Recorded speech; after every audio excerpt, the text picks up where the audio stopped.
Poison Ivy, the iconic plant woman in Batman's Rogues Gallery. We recently made a video on ranking live-action Riddlers, and it did really well, so I thought we should do more Batman villains. And Ivy is a personal favorite of mine. Now before we start, I want to make clear this is all my own personal opinion. You can very much disagree with this entire list. I also want to address, despite the fact that 3 different actresses played the character on Gotham, they were all just one Poison Ivy, therefore I'm counting them as just one spot. Just thought I'd say that before I get yelled at in the comments for not including all of them. Which I did, just not in different places. Since, like I said, they are all one character, just played by different actresses.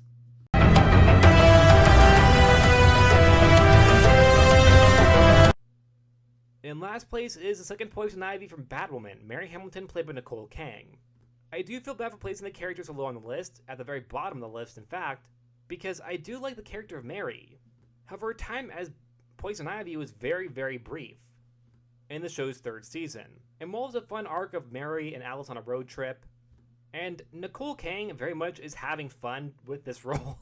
She very clearly is having a lot of fun playing Dark Mary. The character at the end of the day was very much just a pawn for the original Ivy, who on the show is a separate character, therefore will have a separate ranking. I do feel bad for placing the character at dead last, but I do think it's understandable since at the end of the day she really was just a pawn for Pamela Isley in her very brief time as Poison Ivy, even if I did think it was quite fun.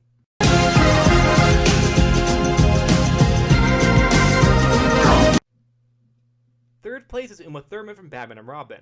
Personally, I think Uma's portrayal is probably the crutch of the movie, because even though she isn't exactly the best Poison Ivy, or even a good one, she's an okay one. She's a not bad Poison Ivy, which makes her one of the stronger parts of the entire movie, in my personal opinion, of course.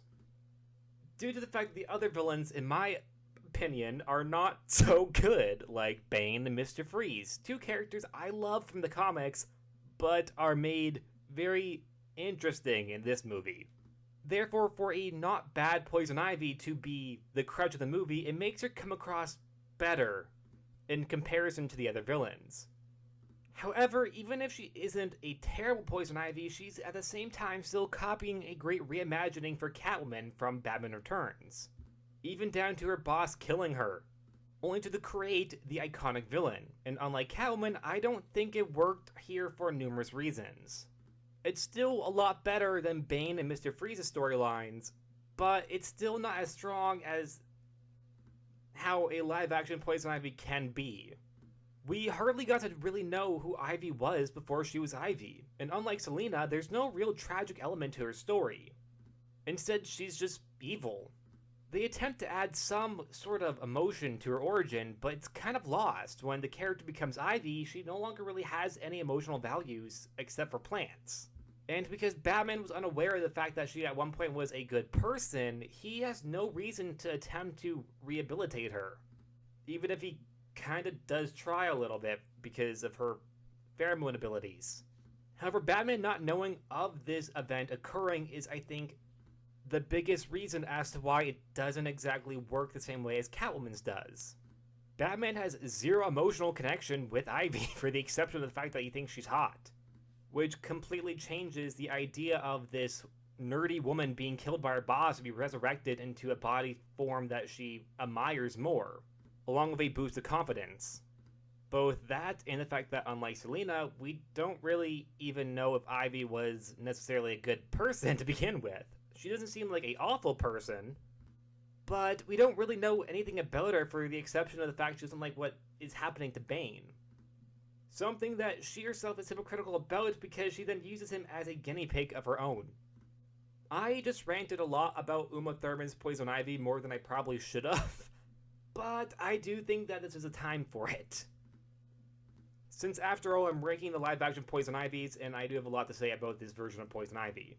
However, the summary as to why she's in 3rd place and not any higher is because she's not really a great Poison Ivy, but she's not any lower because she's not a bad one either. I do like her fashion, though. I will be honest, I did like her fashion in this movie.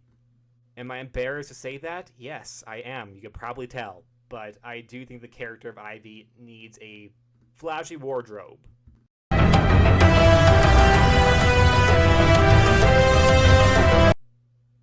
Second place is Batwoman's first Poison Ivy, Pamela Isley, played by Bridget Regan. I think something that this version has it down is the costume. Even though I just said I like a flashy Ivy, I also really like this costume.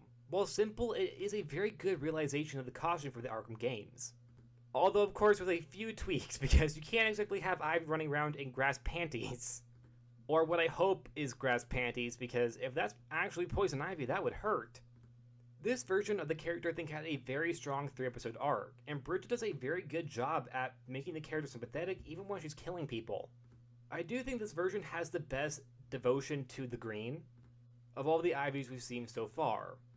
Since Uma Thurman's version wasn't exactly, how do I say this, the best at understanding what the green is, because freezing the earth, not exactly protecting the green. Well, it wasn't a priority for Mary. However, for Pamela from Batwoman, I think is a very strong factor in her becoming Poison Ivy, as it always should be, or usually should be.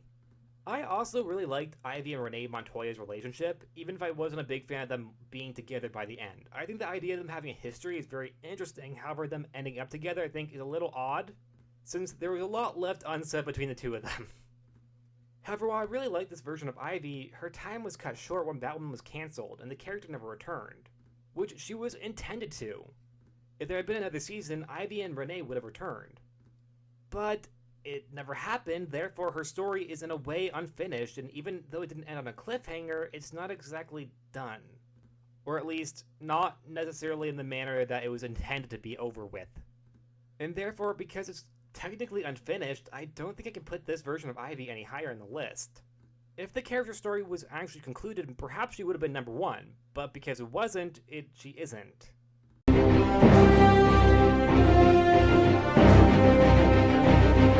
And number 1 is Gotham's version of Poison Ivy, who is named Ivy Pepper for some reason, and not Pamela Isley. This might be a bit controversial since there's been a lot of backlash on the 3 Ivy situation. However, personally, I think she is still the best version of Ivy in live action. Starting with Claire Foley, then Megan Gihai, and then finally Peyton List. I'm fairly certain I mispronounced both Claire's and Megan's last names, which I do apologize for. Megan Gihai, or whatever the hell her last name is, I think does a great job as being the second part of the character's evolution, since she's the best part of both Claire's more innocent Ivy and Peyton's more evil one. Ivy in the series is a villain that always comes back, typically following the same storyline even. The Ivy-centric episodes can be watched as a collection, without needing to watch the entire series, which you might be a little bit lost, but you could probably figure it out. The character also has a great sense of villainous green fashion, and I wouldn't say that her devotion to the green is as fleshed out and portrayed in this show as it was on Batwoman. I do think it is still handled pretty good.